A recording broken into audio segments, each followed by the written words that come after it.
You know what it is, everybody? I'm back once again with another hair tutorial. Today I'm showing you how I achieve these ombre butterfly locks. Girl, you know you are a jam, jam, jam, jam. Jam, jam, jam, jam. Jam, jam, jam, jam. Sounding like you're wasting every time. Jam, jam, jam, jam. Jam, jam, jam, jam. Jam, jam, jam, jam. Sounding like you're wasting every time. You know like me. For this style, I'll be using Outre's X-PRESSION Twisted Up Waterwave Fro Twist hair. This hair is 100% Kanekalon, and one thing I love about it is that this style is surprisingly pretty light. Compared to most of my lock hairstyles, this one is probably the lightest considering how much hair I use. I'm using color 1B and color 2T1B30. Now, I really wanted this light colored hair. However, I noticed that although it has 1B in the color, it's kind of blended in with this brownish hair. So to give it more of a natural look and make it so it blends more seamlessly with my natural hairstyle, I used the 1B at the roots and then continued on with the lighter color so we get more of a seamless ombre effect. And here's my braid pattern. The biggest mistake I made is doing cornrows in the back, and I learned this lesson the first time I did butterfly locks, but I completely forgot and I did it again. I always think that doing cornrows in the back saves you time, but in reality that only applies if the locks are crochet locks, meaning the locks are already pre-made.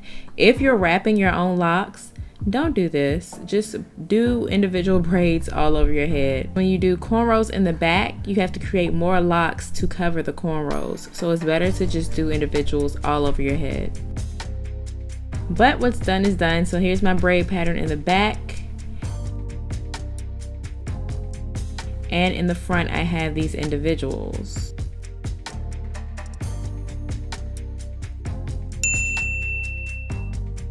Now to show you how I am doing the back parts, I'm going to insert my crochet hook into the cornrow or under the cornrow. I'm going to take half a strand of the black hair. So basically the hair already comes pre-separated, and I'm just going to separate that hair once again. I'm going to insert that into the hook, close the latch and pull it through. And then I'm going to take that loop and pull both ends of the hair through the loop. Don't let go of that loop just yet. You want to hold on to that loop and keep it slack. And then I'm going to take a whole piece of the lighter hair and I'm going to pull that through the loop, just one side of it. Notice I'm keeping that black loop about 1 inch away from my scalp. Then I'm going to take one end of the black hair and put it with the rest of the hair, and with the other end I'm going to begin to wrap.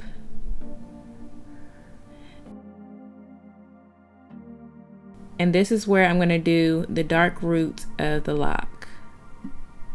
Make sure you do this nice and tight.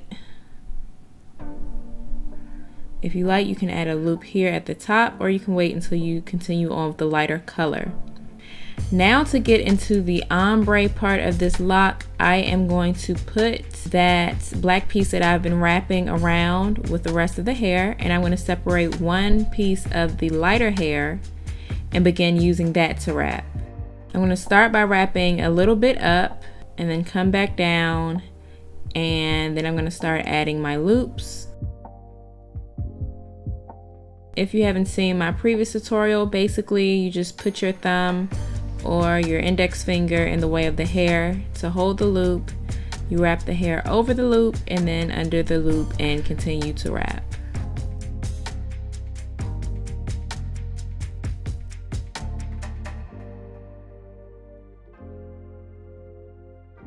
Now as I get towards the end of this piece of hair for the wrapping, I'm going to add the other light piece.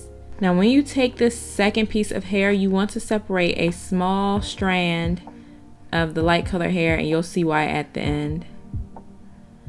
So separate that and keep that in the middle, and take the rest and begin to wrap and continue on.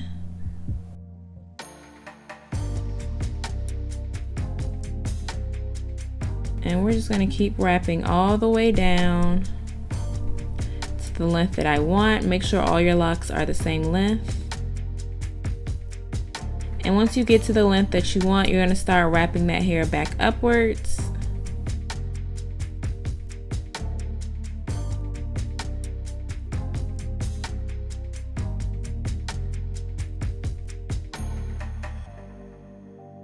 Now once you get to the end, you're left with all this black hair at the bottom, as well as that small piece of blondish hair that you left.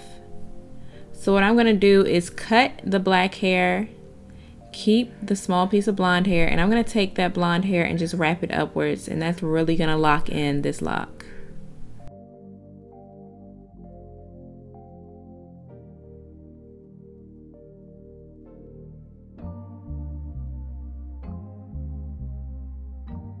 Now I'm going to do it a little differently in the front for the individuals.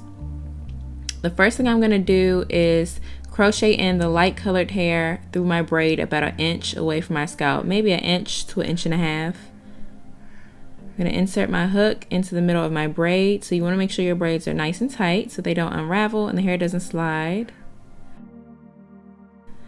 I'm going to insert the hair into the hook, close the latch, pull it through. I'm just pulling one side through. Then I'm going to take the black hair. Once again, this is only going to be half a piece. Keep it folded in half, and I'm going to take one side of that black hair and begin to wrap from the roots down.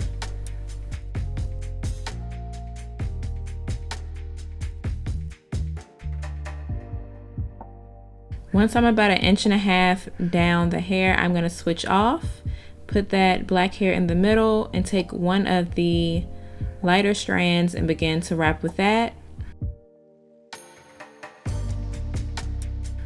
As I said before, I'm going to wrap up first and then come back down.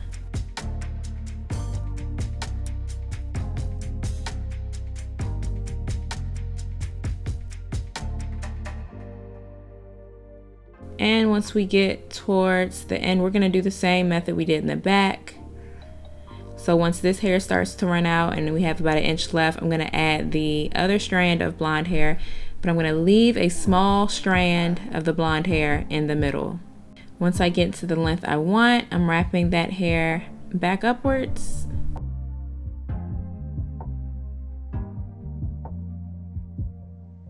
And finally, to lock that in, I'm going to cut away the remaining black hair at the end and take that last blonde strand and start wrapping it up the lock.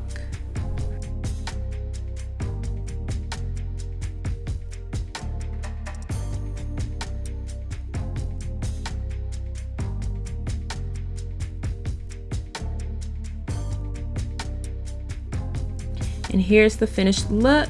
Thank you so much for watching. If you found this video helpful, make sure you give me a thumbs up. If you haven't already, make sure you hit that subscribe button and the notifications bell so you don't miss my next video. Thanks again for watching, and until next time, peace.